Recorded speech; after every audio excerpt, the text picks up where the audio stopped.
Well, I think probably the best thing was I think the kids' effort. I think the kids played from the first quarter to the fourth quarter. We didn't necessarily play as well as we wanted to, but we felt like the effort was there. We had a reduction in loafs, which was encouraging. So I think kids are finally starting to see the picture and believe in our philosophy that you got to give great effort from the first quarter to the fourth quarter, and felt like we did that.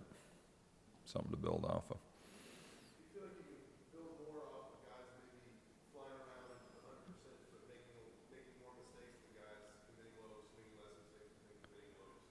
Again, loafs we're not going to tolerate. I mean, we're going to get guys out there that are going to give us the type of effort we feel like we can be successful with. Now, the thing we've got to do is just get them to play better. And that's the job of the coaches. And got to do a better job teaching, better job demanding, and better job executing all across the board. But again, from an effort standpoint, we felt like that was one area that we improved in this past week.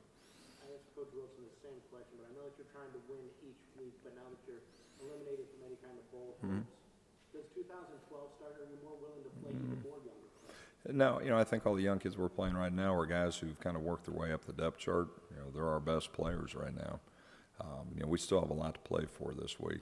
Kevin did a great job talking to the team yesterday and kind of giving a little bit of a history, of what's gone on around here in the past, and what we still have to play for. We got to do a better job playing better at home. We've got to win home games. I think when you look in the past when the program's been successful, they've been able to do that. They've been able to win their non-conference games. They've been able to win their home games and, do fairly well on the road. And that's something we've still got 2 home games with Northwestern coming to town this week and then the Bucket game at the end of the year. So, Kevin did a great job talking to the team and just explaining to them what we still have to play for this year. What special problems does Persa bring? Again, I think he's a dual threat quarterback. He's a guy I think throws the ball extremely well. He's a guy when things break down, protection breaks down, he can, take a negative and turn it into a positive. Again, he's got experience. The kid's a winner. He's a great competitor, and he's a good all-around football player. How does that contrast with culture? We've gone back and we've kind of studied the first couple games. A lot of times what you're going to do is you're going to break down the 4 most recent games. We break down every game, but a lot of times our game plan is built off the previous 4. This game we had to go back and spend a little bit more time on the first couple games where he started. I don't know if the game plan will change a whole lot. One advantage we have is just having Kevin Johns on staff, who was part of that program for 7 years, and I think they're going to do what they do. And I think that's kind of the philosophy of their offense, regardless of who's in there, quarterback. Now, again, with Persa out, or if he's limited, maybe they're not going to feature him as much as a runner, whereas Coulter, can kill you with his feet.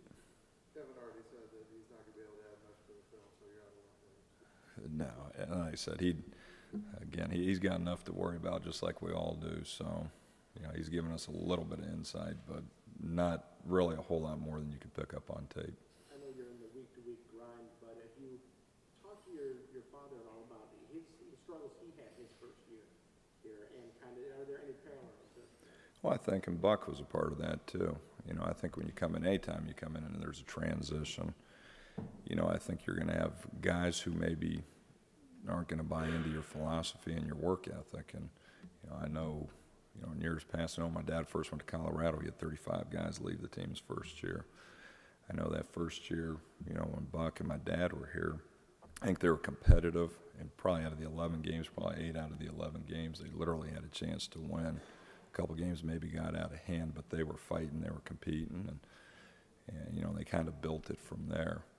But again, I think anytime that you come in, you hope it's a smooth transition, but sometimes it's not. Again, we've got to get guys to buy into our philosophy, our work ethic, and guys who want to be a part of this program, getting it turned around. What kind of just unique challenges the Generals for Western kind of bring with these kind of slows on passing games? Yeah, they do a great job spreading you out. They do a good job running the ball. That's the thing. Sometimes you look at the stats and you think they're one-dimensional. They're a passing team, but the first thing we've got to do is we got to be able to stop the run game. If we allow them to get the running game going, it's going to be a long day. So again, we've spent a lot of time the first day and a half here just really concentrating more on the run game. And then from there, again, like I said, they spread you out, they get into empty, and they do a good job getting athletes in space and, kind of nickel and diming you down the field in the pass game. So we've spent a lot of time here early in the week just defending the run game and kind of defending their empty package. Something I asked Coach Shelby about yesterday. press man and have the corners out there doing that.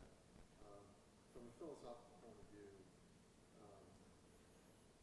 it looks like, on fades, guys will lock into a guy and never look back at the ball. Mm-hmm. And what he said was that if you look back, you tend to lose a stride. If you're a step behind a guy in not dominant position, you're going to lose another step if you look back. Yeah, there comes a point in time when you're in phase with the receiver, you've got to turn when he plays. When he turns, you've got to turn. That's the thing that, pass interference in this day and age, it's maybe, in my opinion, a little bit inconsistent on how it's called, but the bottom line is if you're not making a play on the ball and there's any contact involved, then you're going to get flagged for interference. So the big thing we always teach, if you're in phase, that when you're in phase, when he turns and looks, you turn and look. If you're out of phase, then you're playing through his eyes and his hands. Do they call face guarding for saving? No, not in college. I think that's more NFL. But again, if there's any contact, regardless of who initiates it, if your eyes don't go back for the ball, you're going to get flagged for interference. So again, when in doubt, turn and look for the ball. The thing probably what Coach is talking about, if you're low, if you're trailing, like I said, when you try to run with your head behind you, when you're in a low position on the receiver, that's when you're going to lose steps. If we're low, we want to sprint and catch up and try to play. As his eyes go back, now you want to try to shoot your hands through the receiver's hands and play through that.